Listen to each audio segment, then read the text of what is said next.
Hello, my name is Mr. Baker, and I'm the member of staff who's in charge of planning the remote learning. Um, and what I want to do is spend a little bit of time talking about the remote learning that you'll be doing in the next few days while you're off school.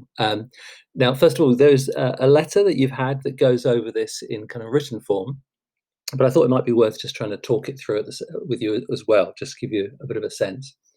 First thing I want to say really is essentially that we're sorry that you're not here. Um, and um, the in lots of ways, we're very aware that the best thing for students is actually to be in school. So although we're going to try to replicate the experience of being here as much as possible, there is a reality that actually being in school is going to be better. Um, but at the same time, we do think that setting you remote lessons that are actually trying to bring you into our classrooms through the computer should be better than actually just giving you set work. But there are kind of limitations, and we'd like you to be patient around those limitations. It's not going to be perfect.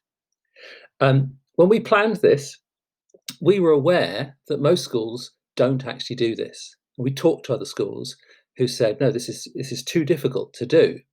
What most schools do is they just set work when the students are away. Sometimes quite different work to what the people are doing in school.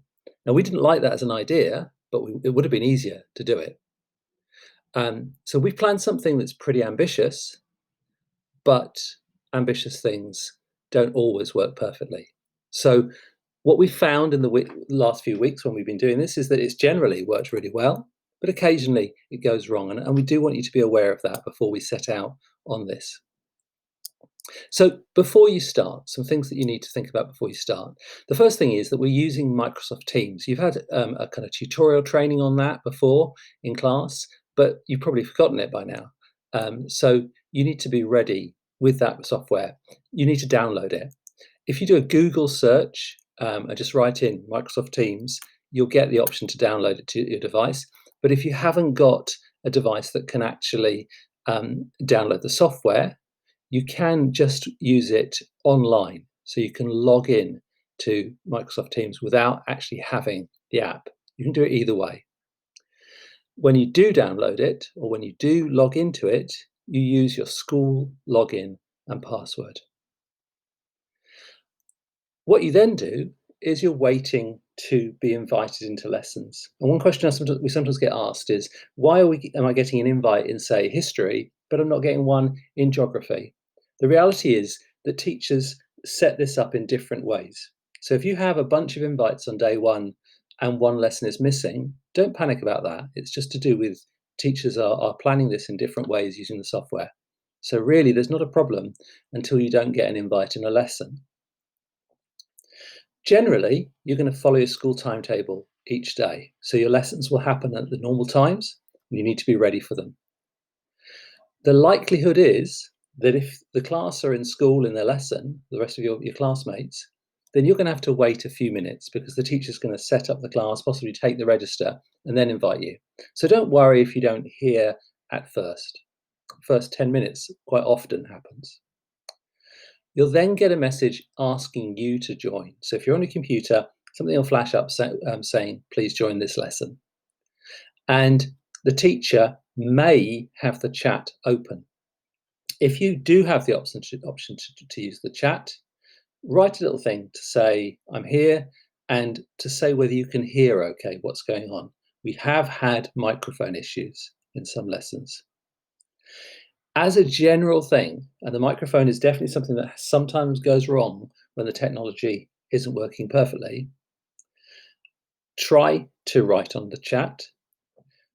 Try writing an email to your teacher if the chat is not available. But if they don't notice what's going on, use the email address that you've had in the letter, teamsissues@beaconacademy.org, and try to tell us like that. Now, realistically, that email does not always get a response instantly. There's a number of us who look at it, but we won't necessarily see it, but we'll try to as quickly as we can. You need to be prepared as a backup to get on with something else. And what you'll find if you go onto EduLink is that teachers are very often putting onto EduLink backup plans for when things go wrong. So look for that.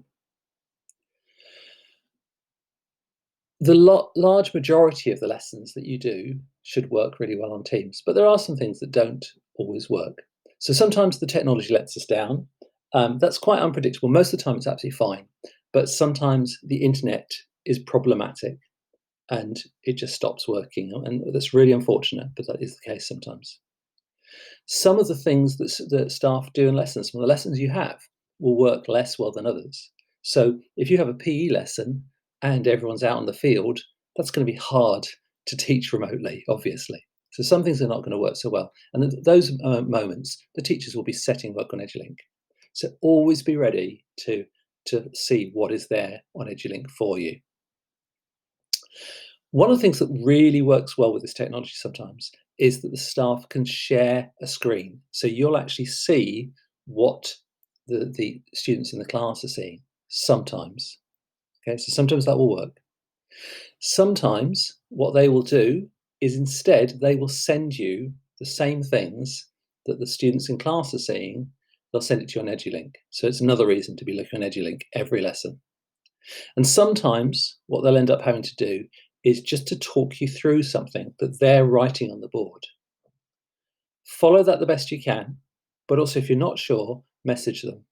And they may be able to sort it out within the lesson, or sometimes, unfortunately, it will be afterwards, but be prepared for that. So chat is something that's sometimes been very important in some of the lessons. We know that as students, you are very keen to use the chat function, and sometimes teachers will be able to make that work. But the realistic thing is that they are trying to teach the rest of your classmates in the class, and it's very hard for them to follow chat at the same time as they're actually talking to the other students in the class. So sometimes the teacher will turn the chat off. If it is on, you've got to use it in a responsible way. We don't want anything that's unacceptable on the chat. Remember, the chat stays there forever, so it'll be seen and we would have to respond. And also, as I said before, don't expect live responses all the time. Teachers will do their best, but they can't always follow what's there. So what else do you have to do? Well, we want you to be organised. We want you to get to your lessons on time every time. Big thing is to check what is being set and make sure you know how to hand in the work. And also, because there are students in school who are actually being recorded, there's a kind of privacy issue around that. So we're fine, obviously, with you listening into that, but please don't let other people listen to it and don't record what you're hearing from the class. So finally, good luck. Our experience is talking to students who've done this so far, that in general, it works really, really well. But as I say, occasionally there can be some teething problems, and just please keep us informed of that. But the best of luck as you go forward in the next few days trying this. And then we look forward to seeing you back soon.